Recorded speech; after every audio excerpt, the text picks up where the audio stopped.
आज अवसर है कि हम यीशु का जन्मदिन जो मनाते हो क्यों मनाते हैं।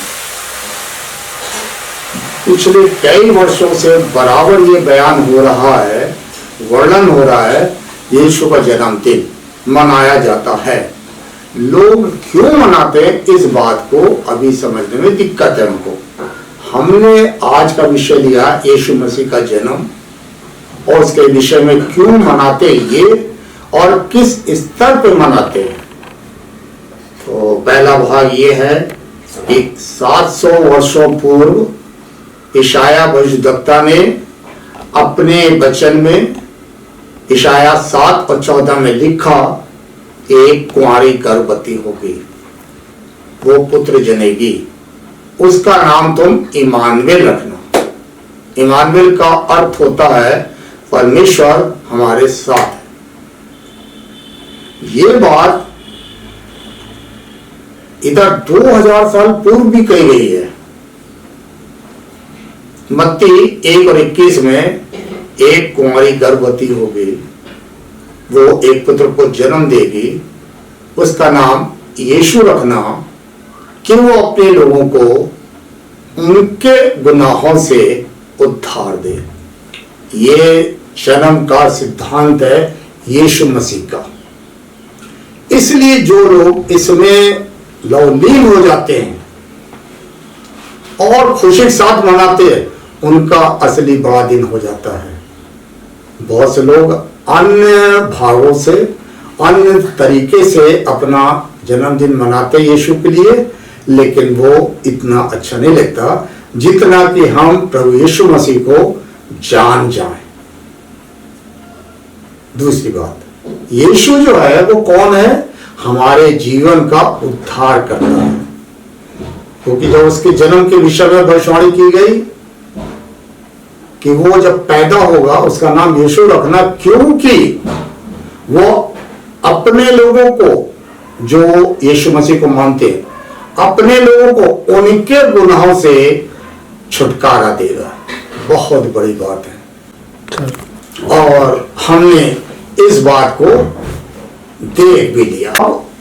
इसका दूसरा शाब्दिक अर्थ यह है, हम क्यों मनाते जो दूसरे लोग नहीं मना पाते हैं, क्योंकि वो संसार की सांसारिकता में उलझे हुए हैं।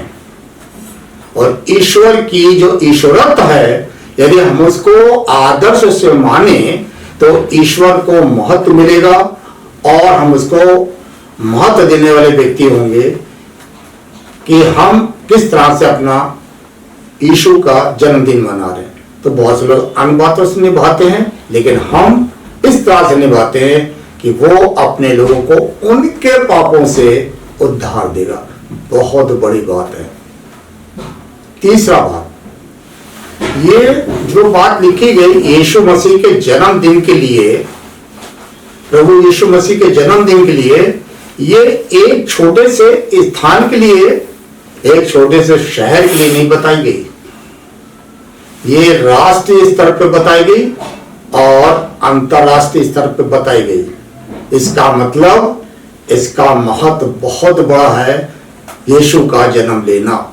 और आज हम राष्ट्रीय स्तर पे भारत में रहने वाले लोग आज जन्मदिन को बहुत खुशियों से मनाते हैं, खुशियों के साथ मनाते हैं। और अंतरराष्ट्रीय स्तर पे विदेशों में भी ये मनाया जाता है। और हम ये बताना चाहेंगे कि जो तारीख है जन्मदिन मनाने की, वो है 25 दिसंबर। अर्थात यूं कह सकते हैं 2000 साल पहले 25 दिसंबर को ये पर्व मनाना शुरू हुआ। अब देखिए, हम इसके अगले चरण में आते हैं। कैसे? ये जो जन्म लेने का चरण अगले भाग में आता, वो ये है कि जब वो यीशु मसीह पैदा हुआ तो सबसे ज्यादा खुशी की बात थी उनके माता पिता के लिए। दूसरी बात खुशी की थी गड़हरियों के लिए। तीसरी बात थी मजूसियों के लिए। चौथी बात थी ज्योतिषियों के लिए। तो ऐसा नहीं है कि किसी एक वर्ग को बता दिया चलो ठीक है, लेकिन इस तरीके से इसका विस्तार वर्णन जो है वो हमारे जीवन को आत्मिक उन्नति को ले जाता है। ईश्वर की आराधना करने के लिए, यीशु मसीह को अपना उद्धारकर्ता मानने के लिए हमें ले जाता है। ये ऐसा क्यों है, इसका भी अर्थ समझ लें। यीशु मसीह जब छोटा था, अपने जीवन को अपने परिवार में बिता रहा था, माता पिता के साथ रहा, थोड़ा बड़ा हुआ, 30 वर्ष की अवस्था हो गई और वो अपने भेजे हुए पिता परमेश्वर की बात को पूरा करने के लिए निर्णय ले लिया। वो निर्णय ये था कि उसने 30 वर्ष की अवस्था में यरदन नदी में जाके बपतिस्मा दिया। और जब यरदन नदी में बपतिस्मा लिया, जब ऊपर आया, उसके ऊपर पवित्र आत्मा स्वर्ग से उतरा और एक वाणी हुई, इसके पिता की वाणी हुई, परमेश्वर की वाणी हुई, ये मेरा प्रिय पुत्र है, इसकी सुनो। अर्थात हम अपने यीशु मसीह की बात को सुनते हैं क्योंकि वो उद्धार करने वाला परमेश्वर है। और ये बात अगर हमने सुनी तो हमारा परमेश्वर महान हो गया। यही बात हमें सिखाई गई। दूसरा, वो बहुत प्रेम करने वाला परमेश्वर था। उसने जो छोटे लोग थे उनसे ही प्यार दर्शाया। मछली पकड़ने वाला पतरस, आओ तुम मेरे पास, और शब्द देखिए कितने महत्वपूर्ण है, अभी तुम मछली पकड़ते हो, मैं तुमको मनुष्यों का पकड़ने वाला बनाऊंगा। यह संदेश हमारे जीवन को और हमारे आत्मिक जीवन को उन्नति प्रदान करता। और एक दिन आया, पतरस ने कितने हजार लोगों को यीशु का संदेश दिया। तो ये तब से लेके अब तक लगातार अपने कर्म में ये मनाया जा रहा है। इसलिए बहुत से लोग बात को छुड़ा लेते, छुपा लेते, लेकिन हम शब्दों में बता रहे हैं क्यों मनाया जाता है राष्ट्रीय स्तर पे और मानसिक स्तर पे।